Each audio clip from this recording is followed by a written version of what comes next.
Programme में बात करेंगे, इंतहाई अहम मौजू है जी, एलिमिनेटी पर बात करेंगे। ये जो एलिमिनेटी है ये है क्या? बेसिकली ये तसव्वुर महज एक थ्योरी है या हकीकत पर मबनी है? ये थ्योरी हमारे यहाँ अगर हकीकत पर मबनी नहीं भी है तो इस हद तक इस पे क्यों लोगों का रुझान बढ़ता चला जा रहा है? लोग क्यों इसके बारे में जानना चाहते हैं, सोचते हैं, फिर सोशल मीडिया पर जाकर के इसको सर्च करने की कोशिश करते हैं, इसके बारे में वीडियोस देखते हैं, इसके बारे में जानने की कोशिश करते हैं कि बेसिकली एलिमिनेटी है क्या? तो इसके लिए आज हमने एक मुमताज़ और मायानाज एस्ट्रोलॉजर हैं, माहिर इल्म अदात और टैरो कार्ड रीडर जनाब इरज हम्माद को अपने मॉर्निंग शो में इनवाइट किया है। अस्सलाम वालेकुम इरज। वालेकुम अस्सलाम। कैसे हैं आप? अल्लाह का शुक्र। इरज, सबसे पहले तो हमें ये बताइएगा, ये जो एलिमिनेटी है ये क्या है? क्यों लोग इसके पीछे पड़े हुए हैं, जानने की कोशिश करते हैं?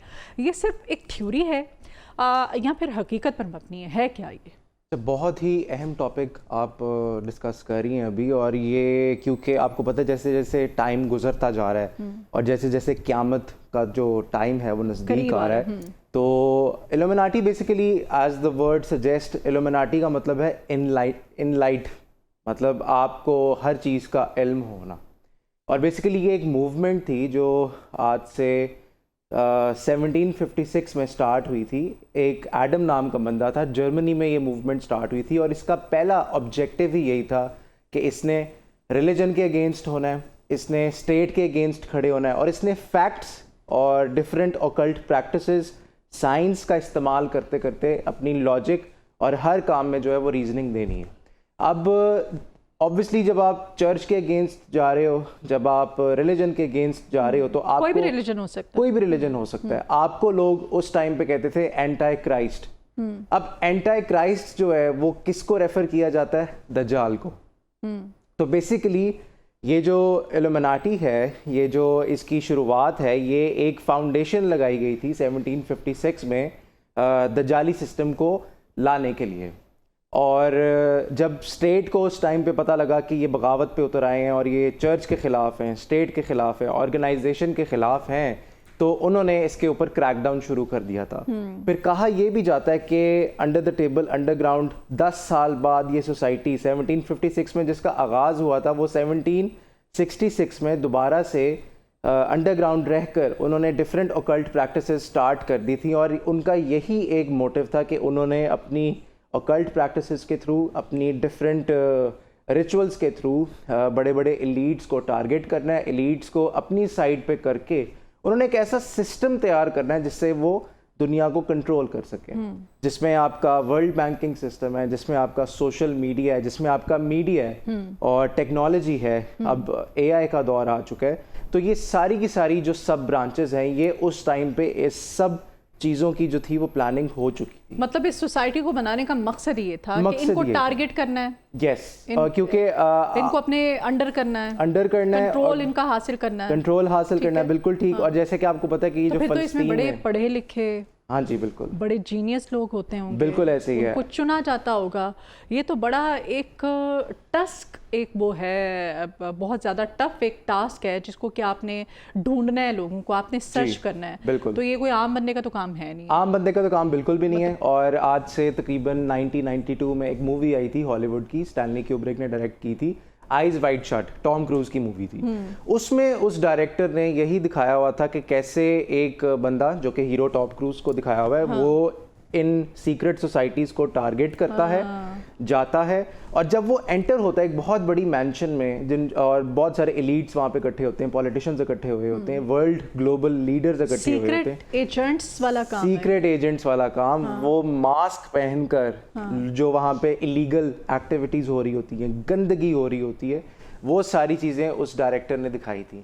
और उनके वीक पॉइंट्स को इकट्ठा करना, और बेसिकली वो एक स्टैचू, यस, एक सेटन का स्टैचू जो था वो बनाया हुआ था। अच्छा। और उसके इर्द गिर्द जो ऑकल्ट रिचुअल्स होते हैं वो किए जा रहे थे। और कहा यह जाता है कि फिल्म के रिलीज होने से एक हफ्ता पहले द डायरेक्टर, वो उसकी बड़ी मिस्टीरियस सर्कमस्टांसेस में डेथ हो गई थी। डेथ कह लें या इन अदर वर्ड्स आप मर्डर कह लें आप इसको। एग्जैक्टली, तो उस टाइम पे उन्होंने ये चीज़ हाईलाइट करके दी थी। इवन के माइकल जैक्सन का जो गाना है they don't really care about us. उसमें कहते हैं कि वो जो एक कोड वर्ड यूज किया गया है वही कोड वर्ड जो है, और वो एक इंडियन सिंगर है। यस, इंडियन सिंगर भी है जिसका मर्डर हो चुका है। मर्डर हो चुका है, बिल्कुल बिल्कुल। और वो बड़ा हिट पंजाबी इंडियन सिंगर है जिसका कि अभी पिछले दिनों वो नाम तो नहीं, सिद्धू मूसे वाला नाम भी ले लेते हैं, सबको पता है। हाँ, उसको भी टारगेट किया गया था। और माइकल जैक्सन के तो गाने में कहा जाता है। और फिर माइकल जैक्सन आपको पता है जिस तरह की वो अद्वियात और डॉक्टर्स, फिर अपने ऑर्गन्स इवन पहले से अरेंज करके रख लेना, फिर इतनी हाइजीनिक लाइफ अपनी आपने गुजारनी है, जरासीम से, बैक्टीरिया से, किसी से हाथ नहीं मिलाना ग्लव्स पहने बगैर, तो कैसे हो सकता है? सडन फेम, पहले से सारा अरेंज करके रखा हुआ था, अचानक आपको खबर मिलती है कि वो माइकल जैक्सन उसकी डेथ हो गई है। How it is possible? That's mean कि ये थ्योरी जो है कहीं ना कहीं एग्जिट करती है ये। अच्छा, ये जो इल्यूमिनाटी है जिसके बारे में हम बात कर रहे हैं, मशहूर अरकान थे इसमें, किस तरह के लोग थे इसका हिस्सा बनते हैं? सीक्रेट एजेंट्स टाइप के लोग होते हैं, जैसे मैंने कहा बहुत पढ़े लिखे बड़े जीनियस। जाहिर है ये किसी आम मामूली बंदे का तो काम नहीं है कि कोई भी उठ के जी काम शुरू कर। अच्छा, बेसिकली इस सोसाइटी का आपकी पार्ट नॉलेज क्या कहती है, आपकी रिसर्च क्या कहती है? मेरी रिसर्च ये कहती है कि इस सोसाइटी का जो पार्ट है वो एलीट्स होते हैं, जो बहुत पैसे वाले होते हैं, मिलियनर्स होते हैं, बिलियनर्स होते हैं, आपके ये वेल एजुकेटेड पीपल होते हैं जो कि लॉजिक के ऊपर रिलाई करते हैं। अब मैंने वर्ड यहाँ पे यूज़ किया लॉजिक। जब अल्लाह ताला ने हज़रत आदम अलैहिस्सलाम को बनाया तो उन्होंने जब हुक्म दिया तमाम फरिश्तों को, अपनी मखलूक को, कि आपने आदम को सजदा करना है, तो शैतान ने एक पेश की लॉजिक। शैतान ने कहा कि मैं तो आग से बना हूं और ये मिट्टी से बना है, तो मैं क्यों करूं? तो बेसिकली रीजनिंग, लॉजिक और फैक्ट्स, इसकी बेस जो है वो जो शुरू में इब्लीस ने जो पेश की, तो उसी को लेकर वो रिलीजन के अगेंस्ट होकर जो डिफरेंट SOPs वगैरह निकाल रहे होते हैं, ऑब्जेक्टिव्स वगैरह निकाल रहे होते हैं, just on the base of logic and reasoning. तो उसकी बेसिस पे ये एजुकेटेड पीपल को टारगेट करते हैं और उनको अपने ग्रुप में लेकर आते हैं। और डिफरेंट बुक्स हैं इनके पास, डिफरेंट रिचुअल्स हैं इनके पास। इवन के जो जॉर्ज बुश जो अमेरिका के प्रेसिडेंट थे, 9/11 का जब वाक़या हुआ, तो उनसे किसी ने, एक रिपोर्टर ने सवाल किया था कि आप इल्यूमिनाटी तो आप एक कह लेना एक रूट है, इस रूट की और भी सब ब्रांचेस हैं जिसमें फ्रीमेसन्स आते हैं, जिसमें स्कल्स एंड बोन्स आती है। अब किसी ने जॉर्ज बुश से सवाल किया कि आप स्कल्स एंड बोन्स का पार्ट रह चुके हैं, तो आप प्लीज़ बताना पसंद करेंगे कि ये जो सोसाइटी है इसमें होता क्या है? और ये लिटरली लाइव रिकॉर्डिंग आपको यूट्यूब पे मिलेगी। जॉर्ज बुश ने तकरीबन 1 मिनट के लिए आंखों में आंखें डाल के डेथ स्टेयर दी उस होस्ट को, और उसने कहा कि ये इतनी सीक्रेटिव सोसाइटी है कि मैं आप लोगों को बता नहीं सकता कि उसमें क्या होता है। और ये ऑन कैमरा उन्होंने इस चीज़ का कन्फेशन जो है वो किया हुआ है, कन्फेशन किया हुआ है। लेकिन फिर की डिबेट कहीं और चली जाती है। फिर इसमें आप वो कहते हैं ना, इब्लीस के पास भी बहुत इल्म था, इसमें हम ये नहीं कह सकते कि इनके पास बड़ा नॉलेज होता है। बिल्कुल, ठीक है, ये तो फिर शिर्क के ज़िम्मे में आ जाता है ना। ये बेसिकली अगर आप मज़ाहिब, और ये सिर्फ दीन इस्लाम के बारे में नहीं है, आप कह रहे हैं किसी भी मज़हब के बारे में, ठीक है, अगेंस्ट है उसके, तो दैट्स मीन के शिर्क के ज़िम्मे में आता है। शिर्क के क्राइटेरिया में भी फॉल करता है ये दज्जाली निज़ाम को। नॉलेज होना इज समथिंग एल्स, लेकिन उस नॉलेज का गलत इस्तेमाल करना is something else. That's mean कि वो दज्जाली फितना जिसका आप इशारा दे रहे थे। एग्जैक्टली। अब बेसिकली जब कोई भी मेंबर जब इस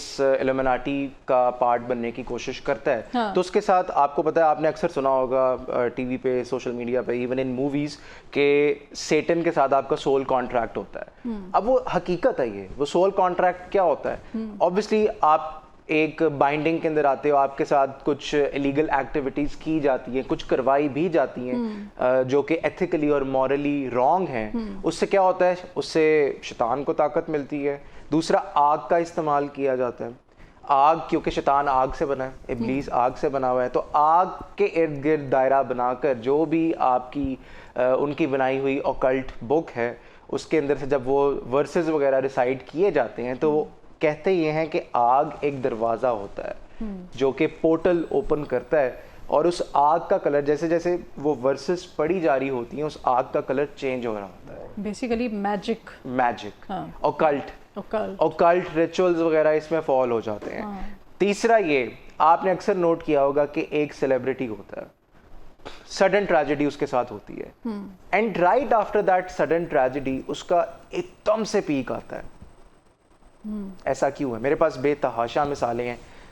जिम कैरी बेहतरीन कॉमेडियन, उसकी फैमिली में पहले उसकी गर्लफ्रेंड की डेथ हुई, फिर उसकी बेटी की डेथ हुई, फिर उसकी मदर की डेथ हुई, and right after these 3 deaths उसका एक पीक रूज जो था वो स्टार्ट हो गया। कहाँ पे इंटरलिंक करना चाह रहे हैं आप? ये बेसिकली मैं लिंक करना चाह रहा हूँ कि जब आप किसी सोसाइटी का पार्ट बनते हैं, ऑब्वियसली आपका सोल कॉन्ट्रैक्ट होता है, कि जो लोग बात करते हैं कि आपका सोल कॉन्ट्रैक्ट है, सोल कॉन्ट्रैक्ट बेसिकली होता क्या है कि आपने अगर ये फेम लेना है, आपने अगर ये वेल्थ लेनी है, आपको अगर ये शोहरत चाहिए, ये पैसा चाहिए, आपको कुछ ना कुछ सेक्रीफाइस करना पड़ेगा, चाहे वो आपके फैमिली मेम्बर्स हो, चाहे वो एक एक्सीडेंटल डेथ हो या सडन डेथ हो या एक ट्रेजेडी हो, आपको ये फेस करनी पड़ेगी, तब जाकर आपको ये सारी चीज़ें जो है वो हम देंगे। मिस मैच भी तो हो जाता है ना समटाइम्स लाइफ में, और जिसमें वैसे वो फिर एक अलग ही मतलब बहस शुरू हो जाएगी। मिस मैच होना एक अलग इस्तिखारा, हाँ, हमारे दीन इस्लाम में कहा जाता है कि आप कर लीजिए, और कहीं जगहों पर आकर के वो सही हो जाता है और मोस्टली नहीं भी होता है, बट आप फिर उसमें शैतानियत का एक उनसर आ जाता है। बिल्कुल, मतलब तो ये एक बड़ी, मैं कहती हूँ कि खतरनाक और बड़ा ही ना एक डिफरेंट टॉपिक है। इस पे हमें बात करते हुए भी थोड़ा सा ख्याल करना पड़ता है, क्योंकि शिर्क के ज़िम्रे में मैं कह रही हूँ कि आ रहा है, इसमें शैतानी एक उनसर आ रहा है। तो ये जो एलिमिनाटी है, क्या हर देखने वाली चीज़, इसमें हर चीज़ को आँख देख सकती है? ये फिर वही बात कि इसका वजूद है, इसको हम देख सकते हैं, इसको फील कर सकते हैं, इसको टच कर सकते हैं हम, क्या है ये? देखें, इसको हम बिल्कुल भी नहीं हम बता सकते कि आज के दौर में कौन किस सोसाइटी का पार्ट है और किस सोसाइटी का पार्ट नहीं है, क्योंकि हम एक ऐसे डिजिटल पीरियड में रह रहे हैं जहाँ पर आपको पता है कि हर किस्म की इंफॉर्मेशन जो है वो सोशल मीडिया पे आई होती है। अब लोग ज़्यादातर रिलाई करते हैं सोशल मीडिया प्लेटफॉर्म्स पे। हाँ। अब वहाँ पर चाहे AI जनरेटेड वीडियोज़ हों, चाहे फेक वीडियोज़ हों, अब इतना मटेरियल इकट्ठा हुआ है कि आप क्या सच है और क्या झूठ है आप उसमें डिफरेंशिएट नहीं कर सकते अनटिल और अनलेस आपके पास कोई एक रिलायबल सोर्स ना हो या ऑथेंटिक कोई इस तरह का वेरिएंट मौजूद ना हो जो कि आपको बता सके कि हाँ ये जो आप देख रहे हो ये 100% हकीकत है। तो इसका वजूद बिल्कुल है, क्योंकि सोसाइटीज़ जो है वो इसी तरह काम करती हैं, और खाली इल्यूमिनाटी नहीं है, और भी बेतहाशा इस तरह की हमारे अपने, मैं अगर लाहौर शहर की आप एग्जांपल देना चाहूँ तो यहाँ पर ऐसी पार्टीज भी रखी जाती हैं, ऐसे इवेंट्स भी, वो तो अब भी होते हैं, अभी होते हैं, अभी रिसेंटली हुए, तो यहाँ पर पुलिस ने फिर रेड भी किया, पकड़ा भी गया लोगों को। हैलोवीन पार्टी थी। जी जी वो सब ये उसी की, ये वहाँ पे ये सब होता है, अभी भी होता है। और लोग, क्योंकि जाहिर बात है फेम पाने के लिए, दौलत पाने के लिए, अपना एक मुकाम बनाने के लिए, बजाय नूरी रास्ते पे चलने के, कि उन लोगों को चूज करने के लिए उनकी ब्रेन वॉशिंग करने, फिर वो जाहिर है इस तरह के गेट टुगेदर्स रखे जाते हैं, इस तरह की पार्टीज जो हैं ये एक वेस्टर्न एजेंडा है, वेस्टर्न एजेंडा जो है वो प्रमोट किया जा रहा है, इंस्टॉल किया जा रहा है। बिल्कुल, जाहिर है यंगस्टर्स आएंगे, ज्यादातर जेन ज़ी है, बिल्कुल ठीक है, बिल्कुल, उनमें से फिर उनको चूज किया जाता है, फिर उनकी ब्रेन वॉशिंग होती है, वो जो आप बता रहे हैं, वो जो सीक्रेट एजेंट्स होते हैं, उनकी वो जो सोसाइटी होती है वो अपना रोल प्ले करती है, उनको चुना जाता है। बिल्कुल, इस बारे में क्या कहेंगे आप? बिल्कुल, मैं आपके साथ 100% एग्री करूंगा, क्योंकि ऑब्वियसली आप एक वेस्टर्न एजेंडा जब इंस्टॉल कर रहे हो हमारी आने वाली जनरेशन में, लोगों का, मैं हैरान होता हूं, मैं कहीं भी बैठा हूं तो लोगों का जो अट्रैक्शन है, लोगों की आने वाली जनरेशन के लड़कों की, लड़कियों की, वो अट्रैक्ट होती हैं इन चीज़ों की तरफ। तो ये क्या है? ये बेसिकली आपको पता है एक खैर का निज़ाम है, एक शर का निज़ाम है। खैर के निज़ाम में आपको आपकी दुआ आती है, आपकी नमाज आती है, आपका रोज़ा आता है, आपका सदका आता है। शर का निज़ाम, आप बाहर निकलेंगी आपको हर जगह शर मौजूद मिलेगा। हर इंसान के साथ जो है वो यही दो तरह का जो निज़ाम है वो चल रहा है। बचा कौन हुआ है? जो सुबह शाम की मसनून दुआएं पढ़ रहा है, जिक्र अस्कार कर रहा है और अल्लाह ताला से ऐसी चीज़ों से पनाह मांग रहा है। और आपने पार्टीज़ की बात की, आपका माल रोड पे फ्री मेजन्स का एक बहुत बड़ी बिल्डिंग बनी हुई है जहाँ पर ये पार्टीज़ ज़ियाउल हक के दौर से पहले होती थी। जब ज़ियाउल हक का दौर आया तो ये जो पार्टीज़ में, आपको पता है मैं किन पार्टीज़ की मैं बात कर रहा हूँ, तो जब ज़ियाउल हक का दौर आया, इस्लामाइजेशन जो है वो पीक पे थी, तब इनके खिलाफ क्रैकडाउन स्टार्ट हुआ था, और जो लोकल और फॉरेनर्स वहां पर आते थे वो वहां से सारे भाग गए थे और वो बिल्डिंग को सील कर दिया गया था। वो बिल्डिंग किसी और पर्पस के लिए यूज हो। और इस प्लेटफॉर्म से बहुत शुक्रिया रिच, आपने इतना इम्पोर्टेंट हमारा टॉपिक था। वक्त मैं चाहती थी कि ज़्यादा हो ताकि इस पे ज़्यादा से ज़्यादा हम बात कर सकें, लोगों को अवेयरनेस दे सकें। टाइम शॉर्ट था, कम बात हो सकी, लेकिन इस कम वक्त में भी लोगों को हमारा जो लाहौर रंग का ये प्लेटफॉर्म है